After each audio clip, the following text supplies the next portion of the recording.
Hello, welcome to the channel Why Stories. Enjoy watching. Pero, why do you need to go there? What are you planning to do there? Asked Alice when her husband called her and informed her that he was going to their hometown for a few days. Her reaction to his upcoming trip did not surprise him at all. Pedro understood that his wife no longer loved him. And as much as he wanted to regain his past feelings, it was impossible. He realized it as soon as the monstrous illness struck him, still a relatively young and successful man. Learning about the diagnosis, Pedro was ready to sink through the ground. "Doctor, how can this be?" he asked, looking at the doctor with pleading, hopeful eyes. "Can't anything be done at all? I have money, a lot of money. I will pay for any treatment, any surgery. Damn it, I'm willing to give everything just to live." But the doctor couldn't give Pedro any positive prognosis. "Señor Lagos, you came too late," the doctor shook his head. "If you had come a few months earlier, maybe there would have been some discussion, but now, unfortunately, I can only offer you therapy. It's too late for surgery. But I can guarantee you won't experience the horrible pain that people in your condition usually face." "Thank you for the consolation," the man thought to himself. He left the doctor in a terrible mood and immediately called his assistant, Silvio.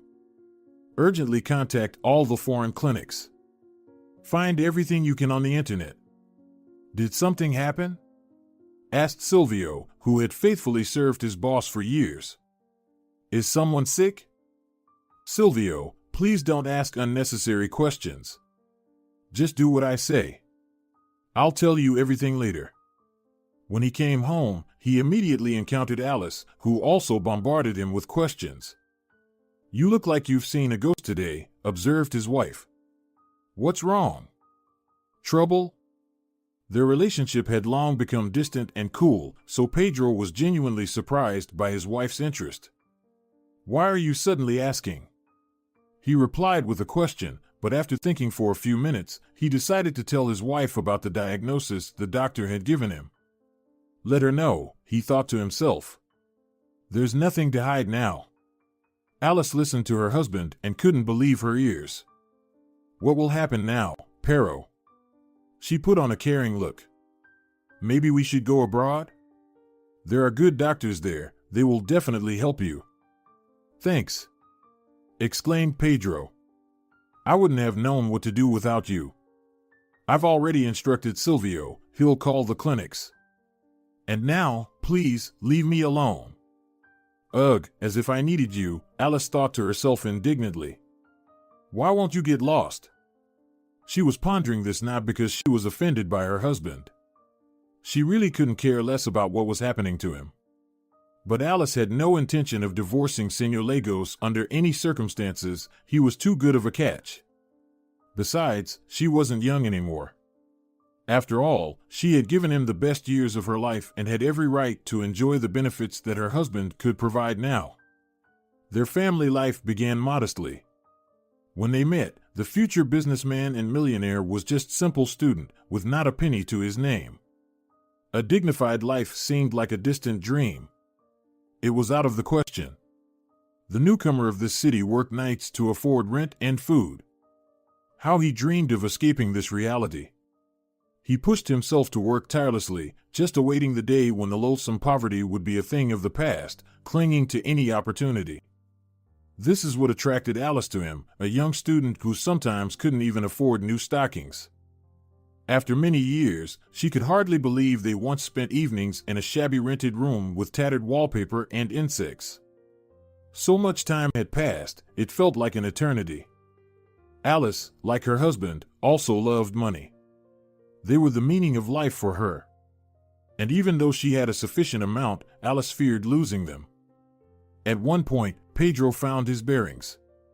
If he hadn't taken the risk and followed his friend's advice into business, he'd still be toiling as a simple engineer for a modest salary compared to his current income. Alice never managed to build a worthy career. Her diploma turned out to be completely useless. As her husband started to rise, she focused entirely on ensuring his success. Pedro felt guilty towards his wife for her inability to achieve anything in life and for the fact that in their family they had everything except the most important thing. Over the years of marriage, Alice still hadn't become a mother, and Pedro rightfully blamed himself for constantly saying, "Not yet, not yet." He was convinced of this when they lived in that shabby rented room. His stance remained the same even after they finally moved into their own small apartment, the first home Pedro managed to save up for. At that time, he had been in business for about 2 years. Though compared to the meager wages he earned at his job after graduation, the money he earned in business was staggering. It still wasn't enough for the life he deemed worthy. To reach the necessary level, Pedro had to work tirelessly for several more years, while youth and health slipped away not only from him but also from his wife, who desperately wanted children but couldn't have them. Pedro knew he was largely to blame. He felt like a madman who had worked tirelessly for years, only to end up with nothing. Money was there, but happiness never came. What else was needed for that? As it turned out, a lot. When the family began to crack at the seams and a fatal diagnosis fell like snow on Pedro's head, he reevaluated his life. Every day he regretted his actions, which he considered less than noble. But at the same time, with each passing day, the man's character became increasingly unbearable. Mood swings intensified, and occasional uncontrollable aggression surfaced. Alice couldn't bear it anymore. She started persuading her husband to see a psychologist for the necessary support. She was tired of fearing for herself and her life. Alice feared that sooner or later Pedro would completely lose control, and then something irreversible might happen. She didn't warn her husband that she was moving to her own apartment, which Pedro had given her for her 30th birthday. Alice was afraid Pedro might cause a scene, accuse her of abandoning him.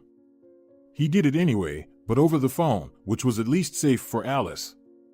"So that's it. You've decided to abandon your sick husband to fate and live separately. Wonderful, but why is that? Had enough? When I was healthy, I was needed, but now suddenly I'm not. Is that how it is? Pero, stop the hysteria right now." Alice shouted into the receiver. "I understand everything, but you should also understand me. The illness affects not only your physical but also your psychological state. I'm just scared to be around you. Look at you, coming up with excuses. Just admit it, you're tired of living under the same roof with a sick husband, smelling the unpleasant scents of medications, injections. And physically, I haven't satisfied you in a long time. Probably you've already found someone else. Tell me the truth. I won't be offended, so why hide it?" Her husband's words deeply offended Alice. Yes, perhaps the love between them had long faded, but that didn't mean he could treat her like this. To suspect her of infidelity was too much. She had never even looked at other men. Maybe I'm wrong? She asked herself after the unpleasant conversation with Senor Lagos came to an end.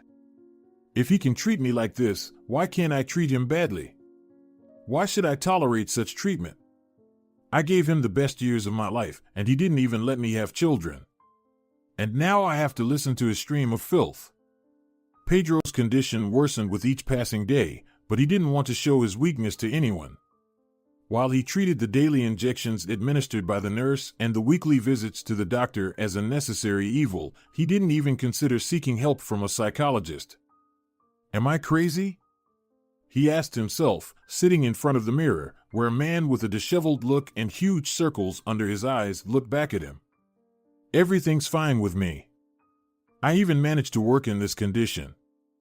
His attitude towards such help changed after he started experiencing hallucinations in addition to his unstable state. The moment a girl in a white dress appeared to Pedro in his dream for the first time, he was truly frightened. "Phew!" he exclaimed, jumping off the couch. "I thought I was dead and gone, ended up who knows where." She was insanely beautiful. Coming to him in a dream, she would place her hand on his shoulder and whisper something in his ear, but he couldn't make out what it was.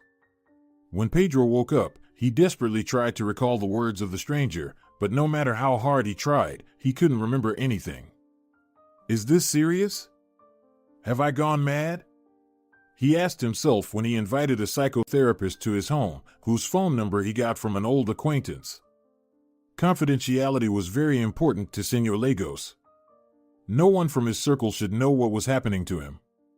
In public, he tried his best to control himself to avoid outbursts, but when he came home, he felt like he was losing his mind. Maybe Alice did the right thing by leaving?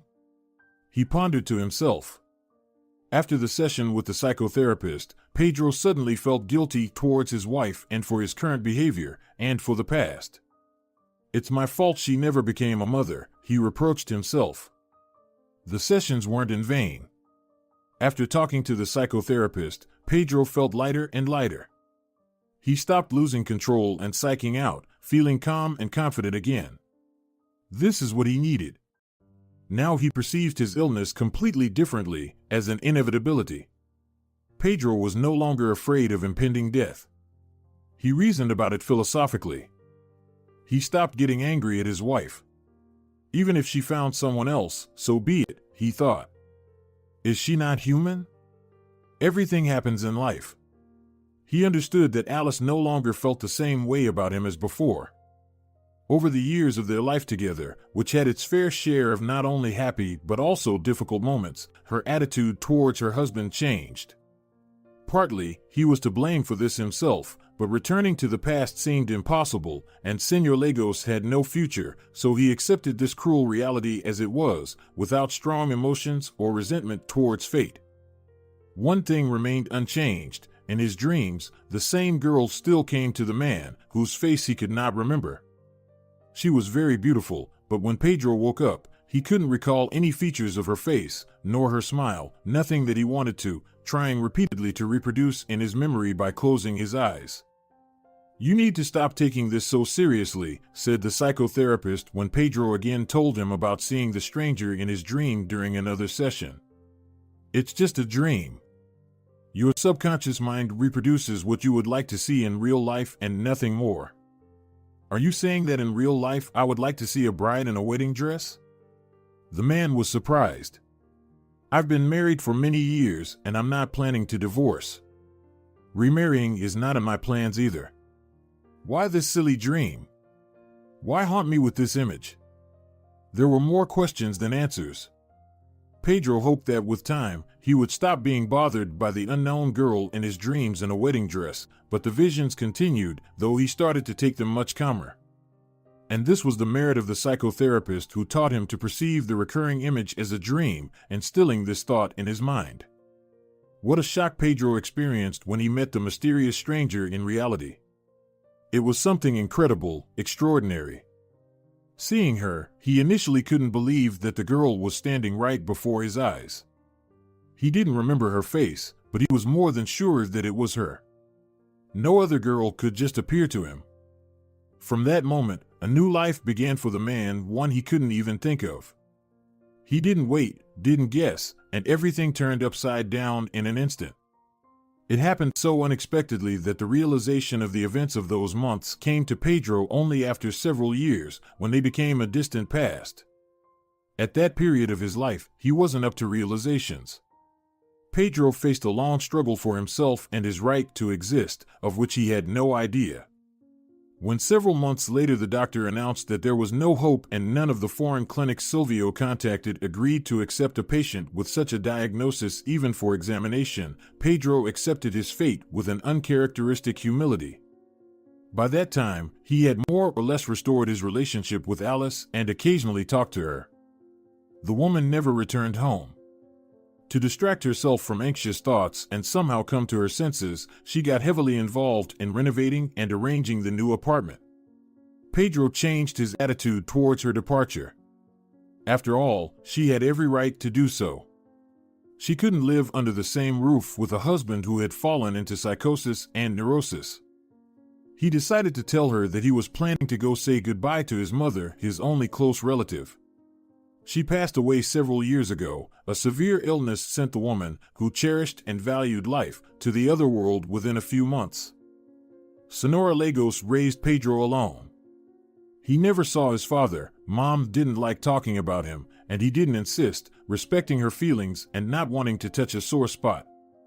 Pedro understood that there was some unpleasant history with his father. He saw it in his mother's reaction and realized even in his teenage years when he first dared to ask about his father. Alice reacted cautiously to her husband's plans and didn't hide it. "Are you planning to go there alone?" she asked. "Will you take Silvio with you at least? What if you feel bad? What about the injections?" There was nothing good about this imaginary concern. Pedro understood that Alice was not divorcing him for one reason only: she wanted to inherit all his wealth, which was fair enough. And he didn't want to divorce her either, despite realizing that their relationship would never be the same. Who, if not her, deserved to receive all the assets and real estate after his death? Pedro had no children, no close relatives. Only his mother, who had long been in the grave, but she definitely couldn't inherit anything. She didn't need her son's millions anymore, and she never claimed them in her lifetime. But Alice was a completely different matter.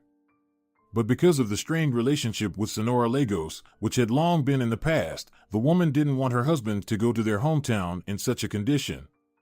After all, if there was a chance to live at least a month longer than the doctor indicated, based on his calculations, it should be seized. And the trip could worsen Pedro's already difficult condition: nerves, stress, the road. "Who needs this?" Alice asked. Don't be offended, but your mother is dead. She doesn't care if you say goodbye to her or not, but the extra stress might make you go to her sooner than expected. In fact, you'll dig your own grave earlier than planned. Think about it." But Pedro was unwavering. He didn't take Alice's words seriously. She wouldn't understand him because her mother was alive. And though the woman lived in another city, and they rarely communicated, still. Alice didn't see her mother stiffened, didn't throw the last handful of soil on the grave before burying a loved one forever. She hadn't yet been given the opportunity to understand what feelings a child experiences burying his mother, and thank God. "I'll only be gone for a few days," Pedro reassured his wife. "And what stress are we talking about? I have a place to stay, and the plane, it's fast. I'll sit down and in an hour I'll be out. Don't worry, everything will be fine." He replied to her with the same cliched phrases she used to talk to him. And what else could he say? He could not say goodbye to his mother. And though Pedro felt bad and had very little strength, he still made a firm decision to go. Right after the conversation with his wife, he asked Silvio to buy tickets, and the very next day he went to his hometown. Imagine, Pedro thought to himself, crossing the threshold of his old mother's apartment. Nothing has changed here in all these years. This thought flashed through his mind every time he came to his hometown. Sonora Lagos did not abandon her modest abode until the very last day of her life. Her son repeatedly suggested that she move in with him or at least renovate, but she flatly refused. Why go through all this? She wondered. Dust, dirt, noise, fuss. Who needs it? I'm not young anymore, and I'll live out my days just fine as it is. I have a roof over my head, and that's good enough. Some people don't even have that. Sonora Lagos loved perfect order. And even when the woman's vitality was fading, she still continued to get the apartment to perfection. Of course, Pedro was her only heir, to whom this small apartment passed immediately after his mother's death. But he didn't need it. By that time, he could afford to buy any housing he wanted. And surely a man who had overcome so many difficulties and trials on his way could never even think about asking himself this question: who needs all this now? Why go through all this? What for? He decided not to postpone going to the cemetery. Pedro had a few days to spare, and he wanted to spend them with his mother, so he didn't even rest from the journey. He threw his bag with his modest belongings, which he took with him for a few days, into the apartment and immediately went to the flower shop. As always, your favorites, Mom, he thought to himself, gathering a bouquet of flowers. I know you loved simple wildflowers in life. There were more than enough of such flowers in local stores, the largest selection Pedro had ever seen. Thanking the saleswoman, he walked to the cemetery on foot. He could have driven there, but he didn't want to. It was better to walk and breathe fresh air. Here it wasn't as stuffy as in the big city. The cemetery was quiet. There was nobody around. The guard booth, where a man was supposed to watch over the visitors to the graves, was closed. This didn't surprise Senor Lagos. Who needs to closely watch over visitors for a measly salary? They don't graffiti on the graves, and that's a relief, he reasoned to himself, and was partly right. The guard's pay was meager, so he spent whole days staring at a small television he brought with him into the booth and drinking coffee with sandwiches. And who could blame him for that? It was just silly. A man is born for wealth and happiness, Pedro always said in his childhood and youth when Senora Lagos told him that not everything was rosy. They were so different in character. The worldviews of the mother and son were also very different. But despite all this, they always lived very harmoniously, never argued. Pedro did everything not to upset his mother. He was the perfect son. How she was proud of him when he achieved success in life. How he missed her. Well, Mom, I've come. Pedro sighed and sat down on the bench he had thoughtfully placed near the grave. He organized his mother's funeral to the highest degree. He ordered the most expensive monument, a fence. And why is all this necessary? Alice asked at the time, watching as the man, unable to find his place, ran around all the funeral bureaus in search of what he needed. The dead don't care what stone the slab standing over their grave is made of, and all this is so outdated anyway. Pedro let his wife's remarks go in one ear and out the other. He didn't expect anything else from her. Alice was a staunch supporter of cremation. It's economical and environmentally friendly, she said. No, there could be no cremation in Senora Lagos's case. She was a religious person and even asked her son to bury her properly while she was still alive, and Pedro fulfilled his promise to his mother. Let your soul rest in peace, he said, tossing a handful of soil into the grave. Alice watched all this with her typical incomprehension and surprise, and when they left the cemetery, she said, "If I die before you, then cremate me. I don't want to lie on the ground and rot. Such a prospect doesn't please me at all." "But you said the dead don't care," Pedro replied then. "So it turns out, no, it's not all the same." "Don't nitpick my words," the woman waved off. Then they were still a real family, not just on paper. But now everything has changed. Interesting, if I ask, will she even bury me or cremate me without batting an eyelid, he thought to himself, but after a few minutes, he pushed these thoughts away. Oh, why bother? Pedro asked himself. Came to mother and sit and reason about some nonsense. Selfish wretch. For the next 2 hours, he sat and talked to his mother. Pedro did it so quietly that only he could hear his whisper. He didn't complain about life. On the contrary, he even looked forward to seeing her soon. "I haven't seen you for so many years, Mom, and now there's a chance. So fate has decreed. Are you happy?" He would ask, looking at the tombstone, but all he heard in response was silence. Pedro was so engrossed in the conversation that he didn't even notice a girl appear on the neighboring grave. Turning around, he nearly fainted. My God, this just can't be, he thought in his head. At first, Pedro thought he was hallucinating. This is probably the next stage after weird dreams.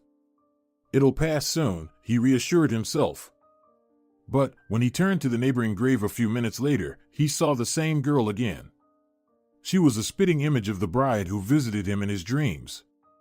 In a white wedding dress with a veil on her head, she sat by the grave, covering her face with her hands, crying bitterly. No, what nonsense, the man continued to reason. Who goes to the cemetery like this? It's just absurd. I must be imagining things. I wonder, when visions become reality, is it very serious? Does what happened mean that I'm mentally ill? The thought of having lost his mind scared Pedro himself. He was ready for anything but this. A man accustomed to always doing everything clearly and definitely, and for whom sound mind and clear memory were the main priorities in life, sat on the grave and watched the girl, pondering whether she was a ghost or not. Unfathomable to the mind. After a few minutes, when Pedro finally realized that the vision wasn't disappearing, he decided to approach the stranger. And at that moment, when he put his hand on her shoulder and she screamed in fright, the man really almost lost his mind. Talking ghost. "Oh no, not this!" he yelled. The stranger looked at the man as if he were crazy. He realized this when their eyes met. "Who are you? What do you want from me?" the girl asked when Pedro finally pulled himself together and calmed down. She could wait, patient. The man couldn't say for sure how much time had passed since his hysteria began, but definitely not less than 20 minutes. All this time, the stranger sat by the grave and observed the behavior of the stranger, who was completely unaware of his own actions. The tears on the girl's cheeks dried up. She even almost managed to cope with her inner state, which was so heavy that just some time ago she could only cry and blame the universe for such a cruel fate. "Someone is clearly worse off," she said to herself, seeing what was happening with Pedro. Curiosity got the better of the girl, so she didn't hesitate to ask the man about what interested her. Well, since they met, two lonely souls, why not talk? "You see," the man replied, "I don't know how to tell you." "Just say it as it is already," Eve interrupted him. "Why beat around the bush? If you have something to say it, don't be shy." "You appeared in my dreams," Pedro blurted out unexpectedly to himself and told the stranger about his visions. Listening carefully to him, the girl laughed. "Not about you," she clarified, seeing the man looking at her offendedly and sincerely, not understanding the reason for such joy. "I'm laughing at the villainous fate. How banal and stupid everything is. Oh well, to hell with it," she waved her hand. "I'll go from here, I've lingered." "Wait. Something happened to you, right? You're in such a state at the cemetery. Well, admit it, how should I put it more delicately, unusual, isn't it? And when I approached you, you were crying. People don't just cry like that. Tell me what happened. Maybe I can help you with something." Pedro was genuinely interested in the condition and affairs of the stranger. He cared about this girl's fate. If she really got into a difficult situation, he could do everything in his power just to help her. How else? People are needed to help each other. Eve's story was straightforward. Such things happen all the time. This is life, and there's nothing special about betrayal and meanness. It seemed like, what tragedy is it that the groom left? So what? Aren't there enough guys in the world? One, another, a third, there will be dozens more like him. But no. Eve was completely different. She sincerely believed in true love, which happens once and for a lifetime. And certainly, the girl did not expect a grand scandal on the day of her wedding, for which she had been preparing for so long and carefully. Eve met her fiancé by chance. They met at a cafe where the girl worked hard to earn money and provide for herself and her elderly grandmother, who raised her alone. The girl went to work immediately after school. There was nothing to wait for. Eva had no chance of getting an education. Who would feed and clothe the poor orphan during the long 5 years she would spend at the university? By the time Eve received her diploma, Senora Botella was no longer young. Grandma complained more and more often about her health, which was failing her day by day. The pension was meager, and the woman struggled to make ends meet, but she never blamed her daughter for bringing her into the world when she was well over 30. Only the woman did not even imagine what a risk it was. "If I had known, I would never have given birth," she said, hardly upset when, 2 years after Eve's birth, the doctor pronounced an unfavorable diagnosis to the woman. She was fading away before her eyes and couldn't think of anything except her daughter's future. Who will feed and raise Eve now? Nuria reproached her mother, who had urged her to keep the child alive. Who will take care of her? "I'll take care of her, sweetheart, I will," Senora Botella assured the woman. "Eve will never be alone. I'll do everything for her, everything I can. I promise you. And if you don't live to see her adulthood?" Nuria continued to press. "What then? The orphanage? Good thinking, can't argue with that. May you be silenced. How dare you speak like that? I will live and raise her, I promise, exclaimed Sonora Botella, and she kept her word. The woman worked tirelessly until her health allowed, but then she fell ill. Eve understood how difficult it was for her grandmother, and she wanted to finish school as quickly as possible and get a job to support herself independently. Forgive me, my girl, forgive me, lamented Sonora Botella, who in the last year of her life was so weak that she could hardly get out of bed. I couldn't give you a decent education, doomed you to poverty. Your mother was right when she told me I couldn't. If I had kept working until now, I could have seen you through college, but now. Forgive me, my girl, if you can. What are you talking about? Protested Eve. Education, a great value indeed. Nothing terrible. People live without diplomas, they work, and earn even more than all those smart Alecs. And I'll live, won't fall apart. And then, if there's a chance, I'll get a degree. What are my years for? Sonora Botella was very ashamed that her granddaughter had to work day and night just to get a piece of bread for herself and for her. Working in the cafe was hard, but quite bearable. They paid relatively well compared to other jobs in the city, where people had to toil for literal pennies. Sometimes Eve even managed to save something. The girl was sure that meeting Manuel would change her destiny. The day they met, a young and very promising man came to the cafe to have breakfast. He had just quarreled with his parents that morning, and his mood was so bad that he didn't even want to go to college. How long will they keep nagging me and interfering in my life? He angrily reasoned. I'm already an adult and I'll figure out what to do and how to live on my own. And now that fool, Mari, is trying to marry me off. You see, her father has a business adjacent to mine, and our marriage is beneficial for the family. Damn them all. Immersed in his thoughts, Manuel didn't even notice Eve approaching him. What will you have? She repeated the standard question for the third time.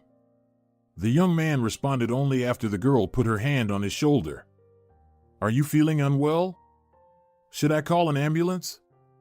She asked, seeing that he wasn't responding to her words. Oh, no, Manuel finally spoke up. Sorry, lost in thought.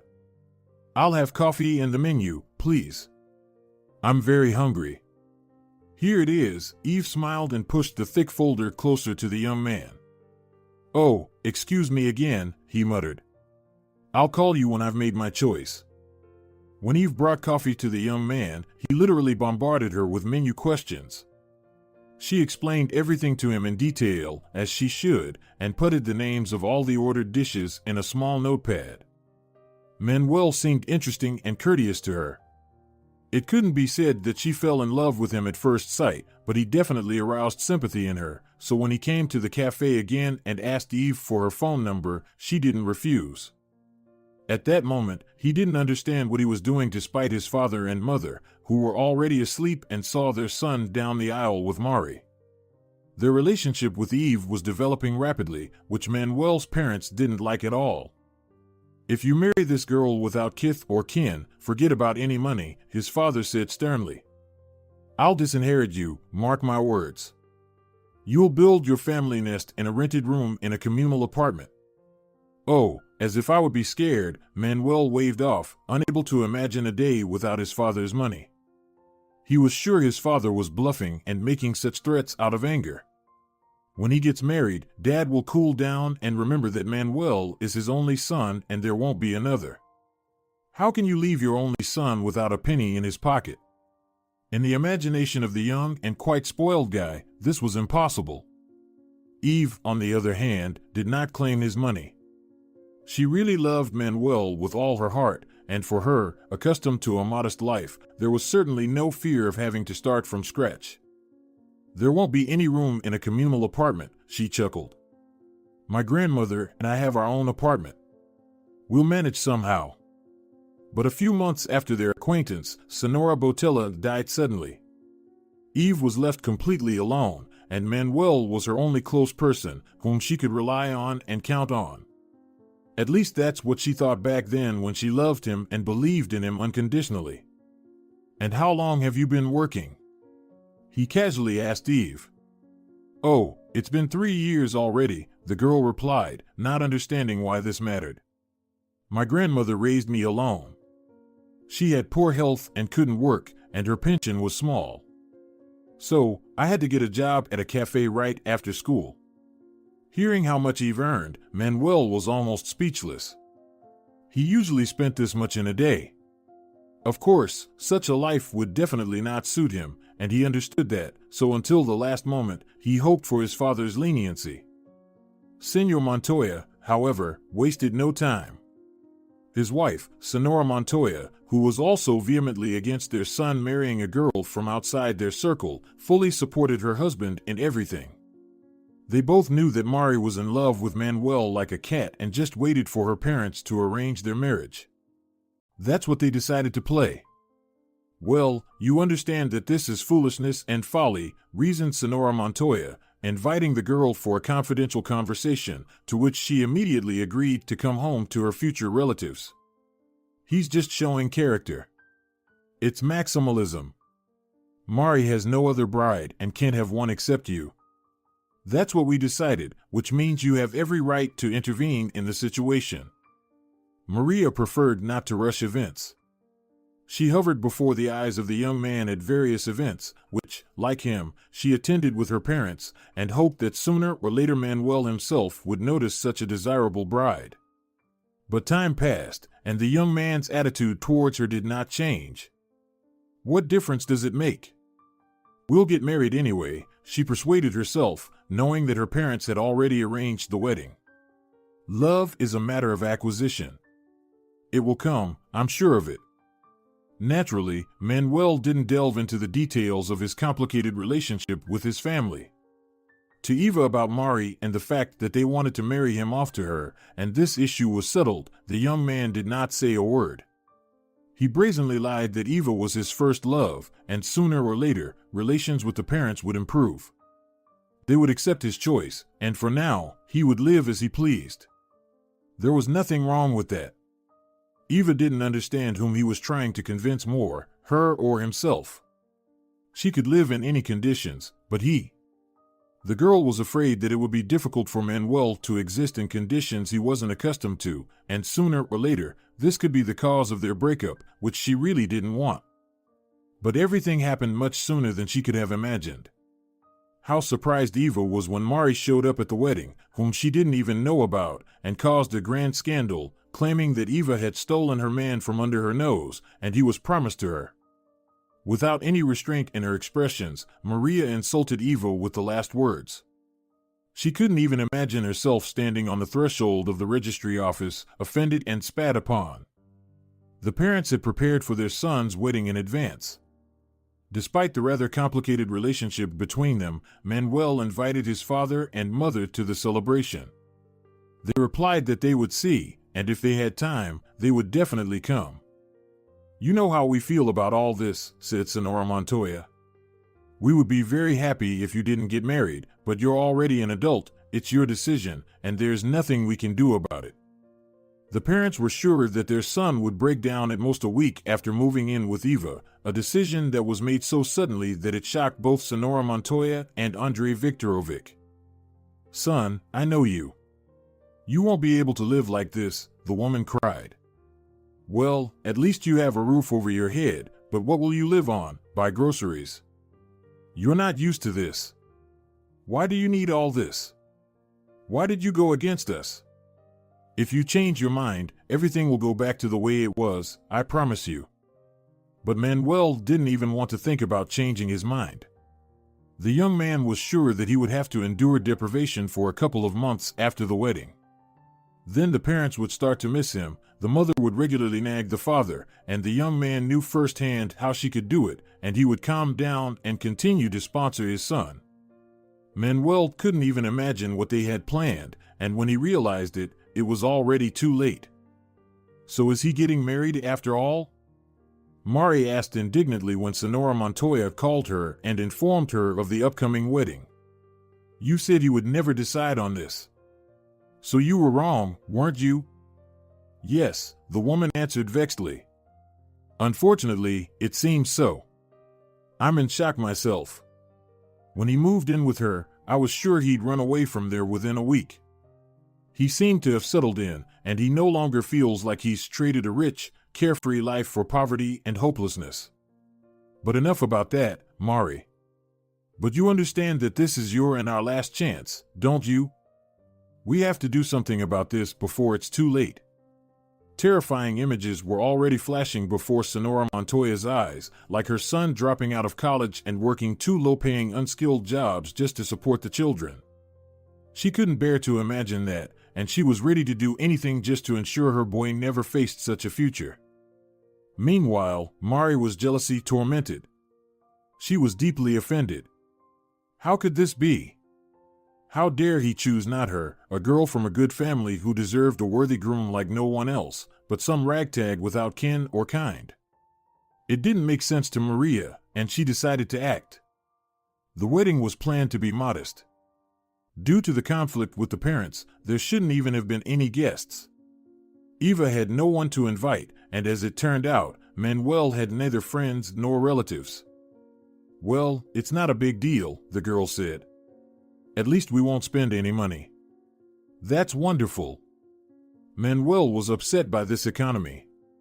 This wasn't how he imagined his wedding, but the young man continued to convince himself that they would still have a celebration when the parents came to their senses, and they would go on a honeymoon trip, and everything would work out, just a little later. They just needed to wait a bit. Manuel didn't expect Maria to show up at the wedding and cause a scene. But the young man immediately understood where the wind was blowing from. "What are you doing here?" he asked indignantly. "Who sent you here? The parents? Did they tell you we're getting married today?" "Of course they did. Who else could it be? Get out of here immediately, do you hear me? Go away." Manuel tried to push Maria away, but he couldn't. Eva stood in his way, and while everything that was happening was a complete surprise to her, she was simultaneously consumed by a terrible curiosity. "Why are you getting so worked up?" she wondered. "Why don't we hear what this lovely girl has to say, since she's here anyway? We shouldn't kick her out. Let her say whatever she wants." Maria was seething with anger. She was pathologically jealous, and if she had a grip on Manuel like a vice, she had no intention of giving him up to another woman under any circumstances.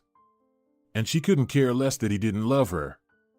For the girl, mutual feelings were such a trivial matter that she didn't consider it a compelling argument not to go to the altar. Eva learned so much new listening to Maria.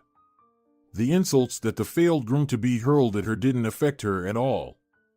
They didn't bother her in the slightest. But the fact that Manuel turned out to be a liar seriously upset Eva. So, when Maria's passionate speech came to an end and the girl calmed down a bit, Eva asked her to step aside. "We need to talk," she said, "alone. It won't take long. And then he's yours. Take him and roll off in any direction you like. I'm not keeping you." Manuel was outraged by the bride's behavior. When they stepped aside, the young man looked at her reproachfully and asked, "What do you mean by yours? What is this supposed to mean? Am I some object to be passed from hand to hand? Why didn't you tell me anything?" Eva exclaimed indignantly. "Why didn't you tell me that your parents had arranged with this girl's parents for you to marry her, that you were promised to her? Or will you say it doesn't matter?" "I'll say," Manuel exclaimed. "And what does it matter? Are we in the Middle Ages, when parents forcibly married their children off and rejoiced in life? What century are we living in? Wake up. The fact that she came here and caused a scene means only one thing. You didn't make it clear to her that you weren't going to marry her. You didn't say anything. You didn't explain. It's despicable, Manolo. Neither I nor she deserve such treatment. Don't you think so? Or were you planning to sit on two chairs all your life? I don't understand what you wanted, what result you expected.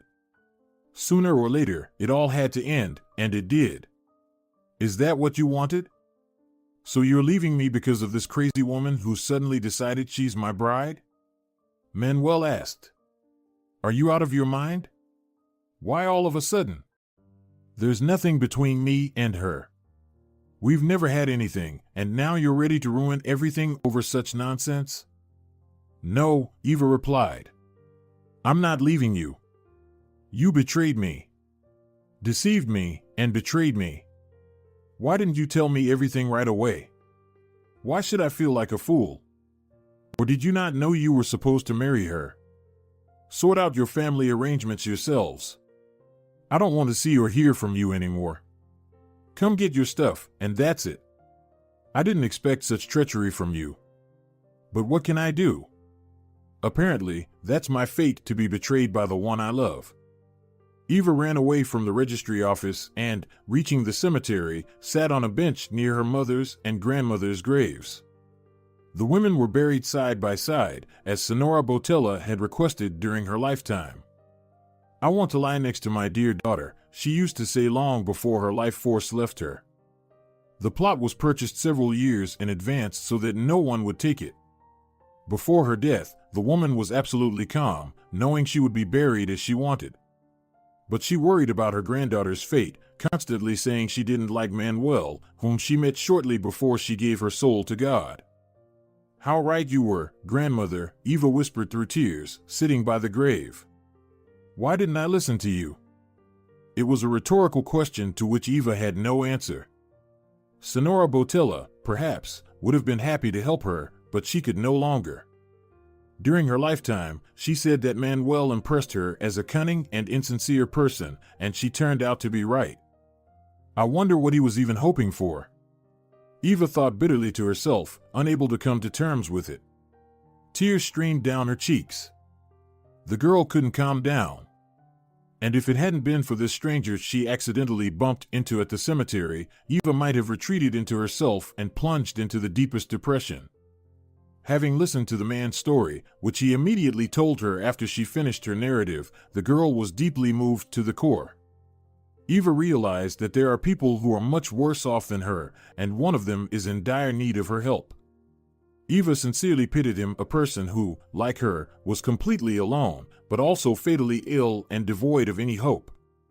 I really want to help you, she confessed. But I don't know how. You've already helped me, Pedro smiled. Just talking to you, and somehow it became easier. He was glad that the girl calmed down and stopped crying. The man felt the same touching pity for her as she did for him. Suddenly, the thought came to his mind, why not invite her to his place? Eva didn't want to go back to her grandmother's apartment. At any moment, Manuel could come there, with whom she still had to meet at least once. The young man probably wouldn't leave his things with Eva, so she had no doubt he would come to pick them up. I don't know, she hesitated when Pedro voiced his offer. It's somehow strange. Don't think anything bad, said the man, when he understood why Eva was hesitating. I didn't mean anything like that. I just think that right now we need each other.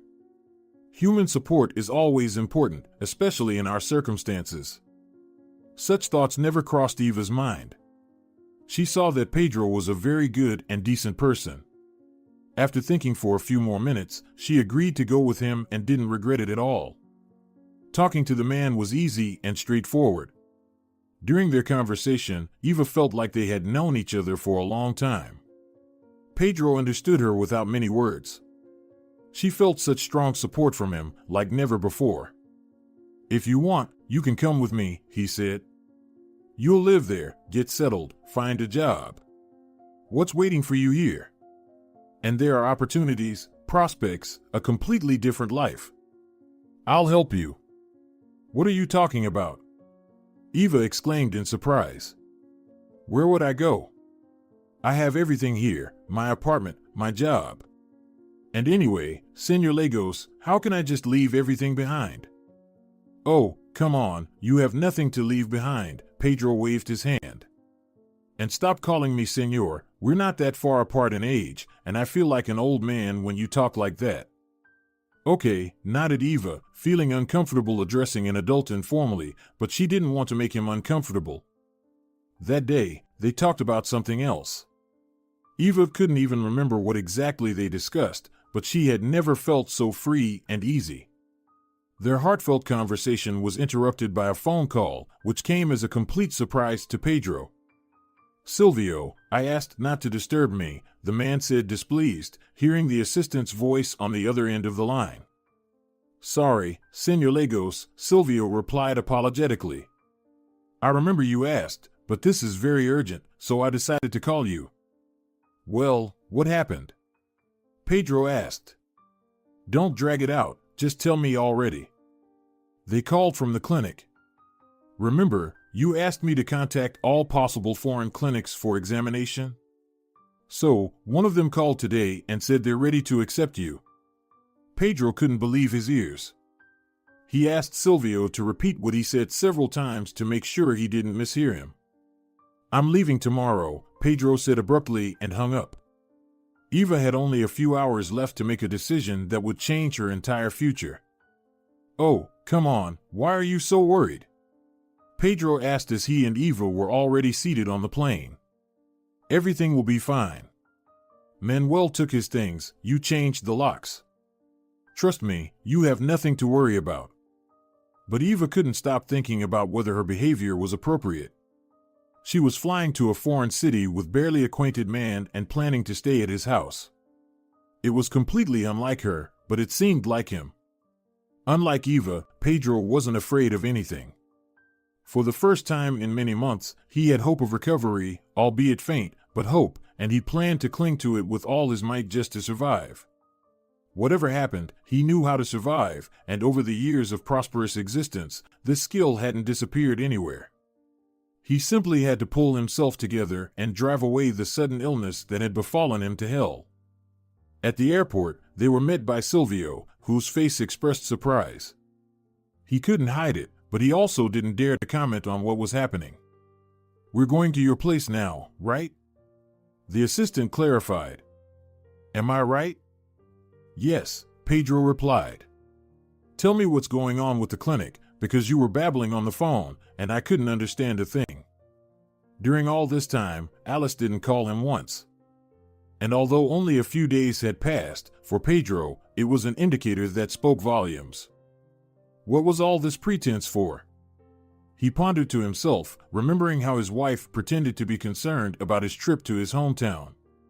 What did she need all this for? In his head, he was already running through all the nuances of the divorce process. Even then, he understood that returning to the past was impossible, and there could be no talk of any further life together. He had to let her go, otherwise, nothing would work out. His thoughts were not connected with meeting Eva, although even then, deep down, he understood that they were unlikely to remain just friends who supported each other in difficult times. But the man didn't strive for a relationship. After all, there was too big an age difference between them. He had already turned 40. In a few months, Pedro would turn 36, 15 of which he had spent in legal marriage with Alice. Eva, on the other hand, was a young girl barely over 20.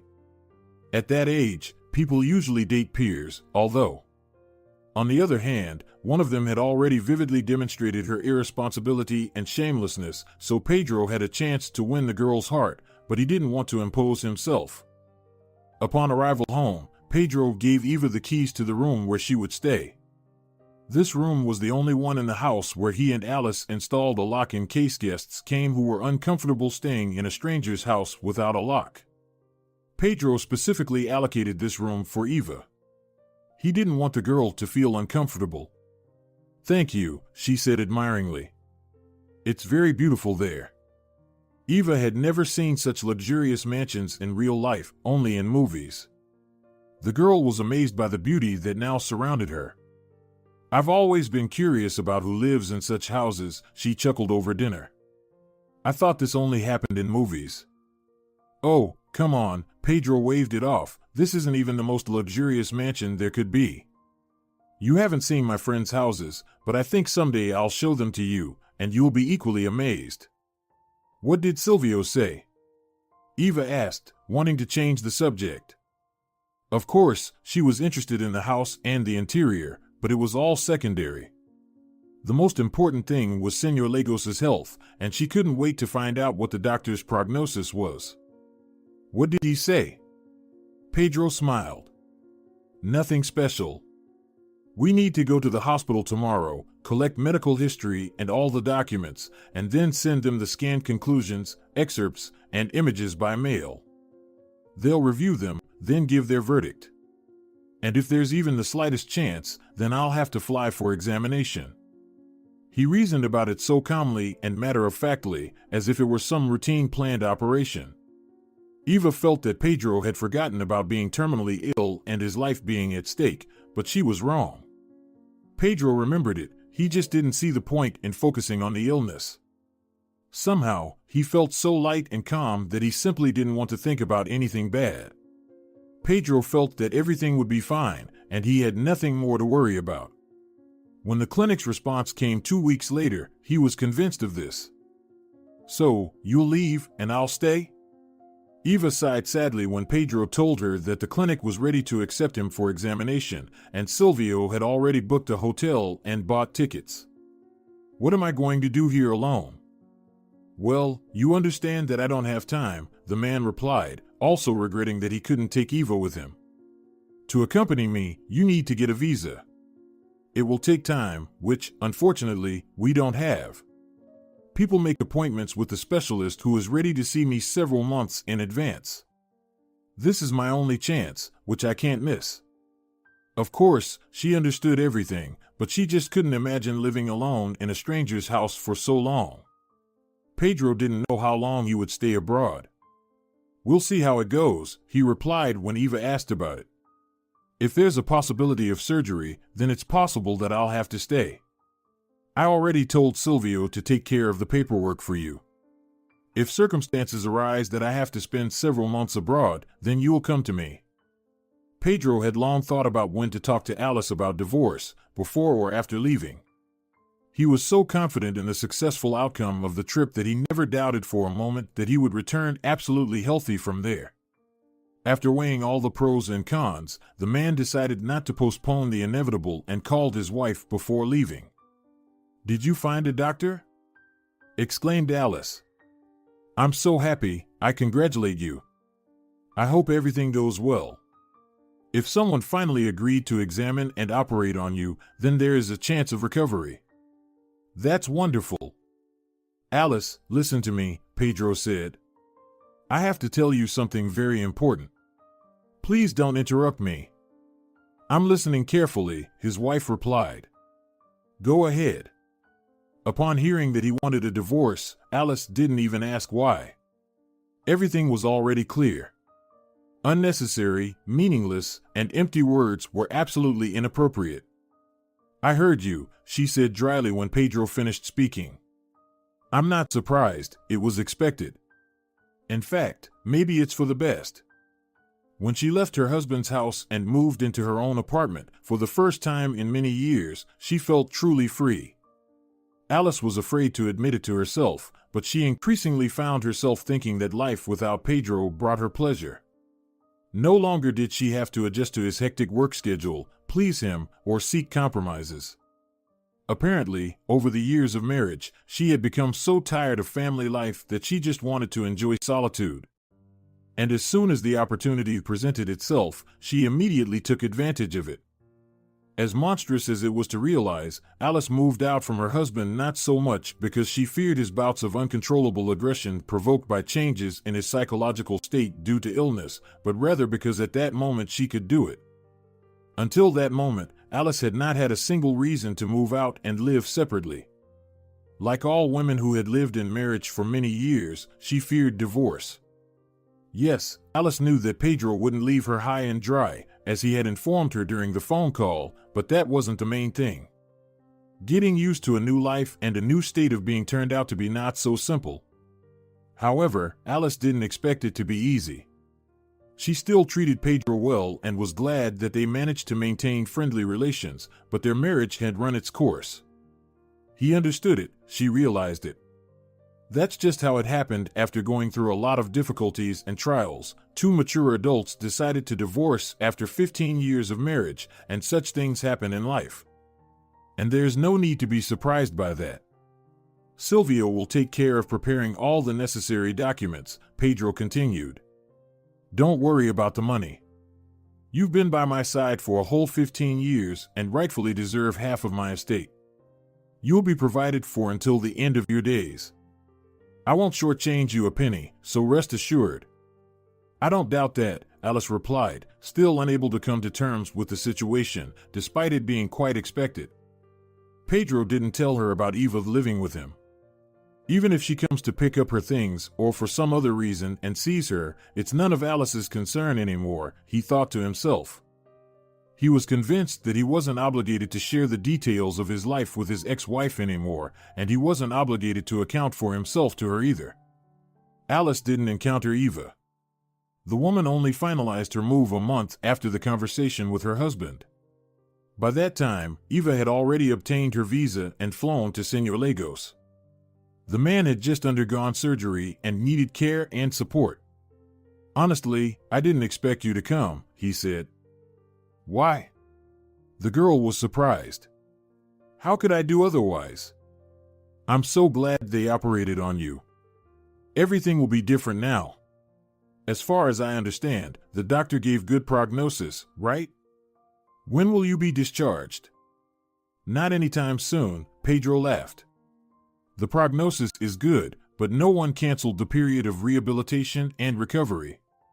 So I still have to stay here for at least a month, maybe longer.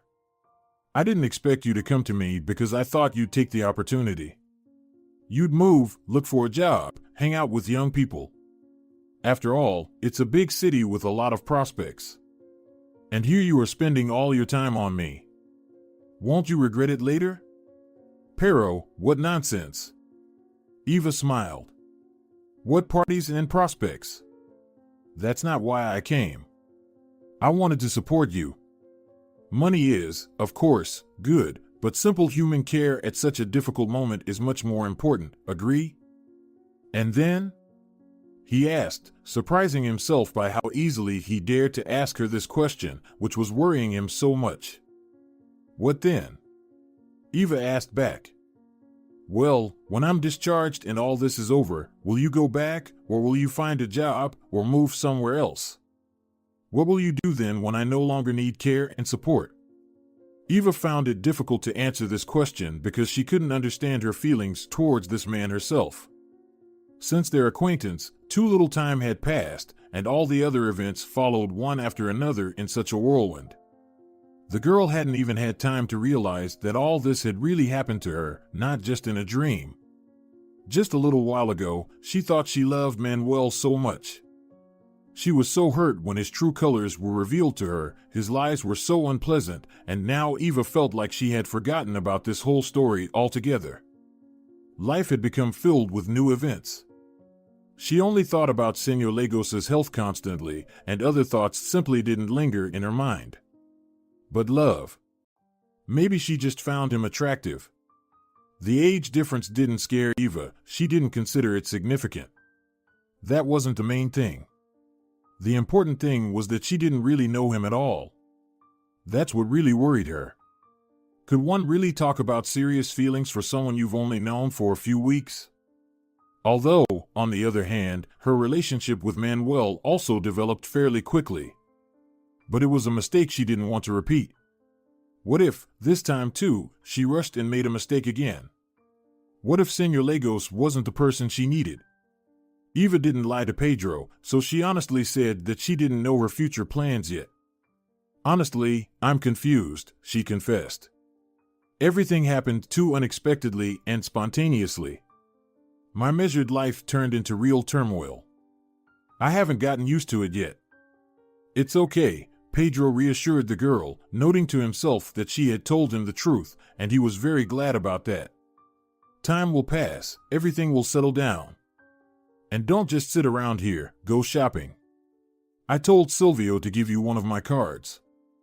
There's so much interesting stuff here. When else will you have the chance to shop abroad?" And indeed, this was the first and perhaps the last such trip in Eva's life. But she didn't want to spend Senor Lagos's money. What right did she have to spend his money on shopping and entertainment? Who was she to squander his money like that? Besides, that's not why she came here, not at all. For 2 whole months she did not leave his bedside. Every day, as she woke up, went to the clinic, and only left in the evening.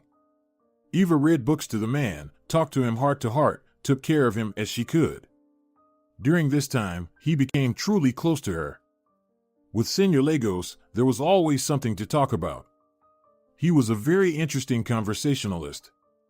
Such well-rounded people Eva had never encountered. And where could she find such an environment? In the cafe where she worked for 3 whole years, and where the same young people without education as herself were hired, or in school. Nowhere. All the people surrounding the girl were exactly like her. They all lived more or less the same way. In her school years, her family wasn't the only one who faced a shortage of money. Many dreamed of breaking free from it, but not many succeeded. Most of Eva's former classmates stayed in the same city and at the same level they were, and they couldn't change that. Yes, sighed Pedro, when Eva admired his deep knowledge in various areas and confessed that she had never met such people in her life. I understand you very well. I dreamed of more at your age, so I sent this gray reality to hell and finally got what I wanted. And our little town. Well, yes, there is a core of educated and wealthy people in it, but it's a very small layer of society. Most people live the way they live, and there's nothing you can do about it, but that's not just the case in our hometown. It's everywhere. That's life, and it's just the way it is, with its flaws, but all of that is so insignificant. Now Pedro perceived reality completely differently. After he narrowly escaped death and miraculously survived, he learned to find joy in the smallest things, a feeling that was absolutely new to him. Up until that moment, the man was used to demanding and getting everything from life. But now he never stopped thanking the universe for being alive. That was the most important thing. No money, nothing in the world was worth more than life. And after a successful surgery, he felt this more keenly than ever. Time flew by quickly. Eva didn't even have time to realize it, but she and Senor Lagos needed to return home. The heavy and hospital-bound weekdays were behind them, and what lay ahead was still unknown. "Why didn't you tell me you filed for divorce?" asked Eva, when upon their return, Pedro immediately immersed himself in business and paperwork. And indeed, why? He could have told her back then, in the hospital, but he didn't think it was necessary. Why? He couldn't understand himself. He didn't want to lie to Eva, so he told her the truth. "I don't know," he admitted. "Well, I only started the divorce process now. Before leaving, Alice and I just discussed all the details. It will take some time to process the documents. Either way, you would have caught on to this process." Of course, he was bending the truth a little. Pedro didn't want to tell Eva about filing for divorce for one simple reason, so she wouldn't think he was hinting at something. He himself didn't fully realize it and was afraid to admit to himself that he had fallen in love with Eva. She had similar feelings, but she didn't want to rush things. After some time, everything happened naturally. Several months later, Pedro finally decided to propose to the girl. It was quite unexpected for her. No, of course, Eva understood that sooner or later their relationship had to come to some logical and inevitable conclusion, but she didn't expect it to happen so soon. "You know, I agree," she replied. "It's just unusual, somehow. I don't know. I've never experienced anything like this before." "What about Manuel?" Pedro asked. "He also proposed to you, but you say there was nothing like that." "Well, everything with him was kind of usual and mundane," Eva reasoned, going over her previous experience in her mind. "I don't know. We were constantly afraid that his parents would interfere, that something else would happen, and as it turned out, not without reason. Did you think I expected everything to turn out like this? But, to be honest, I'm not even sure now if I ever really loved him. I think it was some kind of infatuation, at least on my part. From his side, it's understandable it was a matter of principle. What he hoped for, I have no idea. Anyway, let's not dwell on that. It's all in the past now." On the same day, Pedro asked Silvio to prepare invitations for friends, acquaintances, and business partners and to scout restaurants where they could celebrate the occasion. Strangely enough, Alice offered to help him with this. For several months, they had been communicating frequently. It all started with Silvio simply wanting to support the woman, but it ended with them building friendly and amicable relations. When Alice was married to Pedro, she saw Silvio exclusively as his assistant. Now, after the divorce, she looked at the man with completely different eyes. "Tell me honestly, aren't you upset at all?" he asked early on, when he was preparing the divorce papers. "After all, you've lived together for so many years and now you're getting divorced so banally and mundanely." "Sorry, maybe I'm sticking my nose where it doesn't belong. We've known each other for a long time, but we've hardly ever talked. Maybe I have no right to ask you such questions." "Well, why not?" Alice replied. "Since you've asked, I'll answer. You see, our relationship had run its course. We only realized it when Pedro got sick. If that hadn't happened, we might have lived for many more years in this daily routine, which seems to have no end or purpose. What's the point of that? It's better to be a free person than to be tied down by the bonds of loveless marriage. That's firstly. And secondly, as far as I understand, Pedro has already started some new relationship there. I'm genuinely happy for him. Sooner or later, someone new will also come into my life. I'm more than sure of that." And Alice was right. In fact, such a person had long been in her life. Silvio had been in love with her ever since he started working for Señor Lagos, but he would never dare to show any signs of affection to his boss's wife.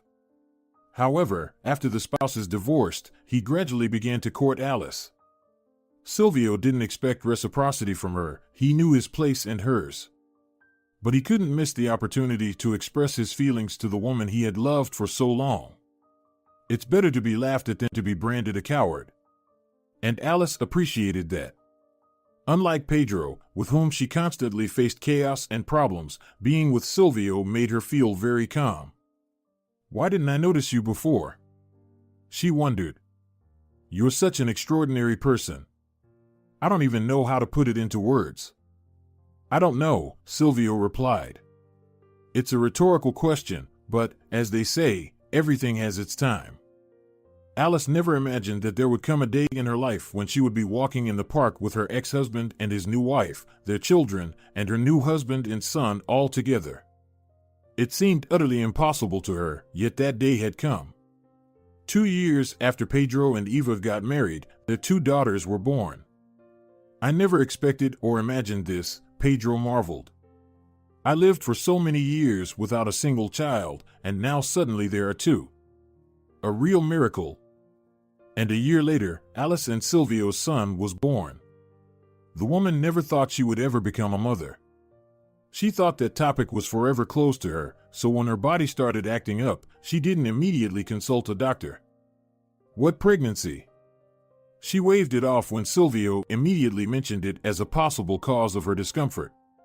"I'm barren. I've lived for so many years without children, and now suddenly one appears? What nonsense." And how surprised and happy she was when the doctor told her she would soon become a mother. It was impossible to describe in words. "I'm happy for you, and for Silvio, of course, too," Pedro said when congratulating Alice on the birth of her son. "And I'm also very happy for you and Eva," the woman replied. And who would have thought that they were completely wrong for each other? From the outside, Alice and Pedro seemed like the perfect couple, but it turned out they were completely different people who wanted completely different things from life. It's a good thing they realized it in time and that life brought about an event that separated them, forever leading them in different directions. If that hadn't happened, Pedro would never have met Eva, and Alice would never have noticed Silvio, who had faithfully loved her for many years. If you're enjoying it as well, leave a like and subscribe.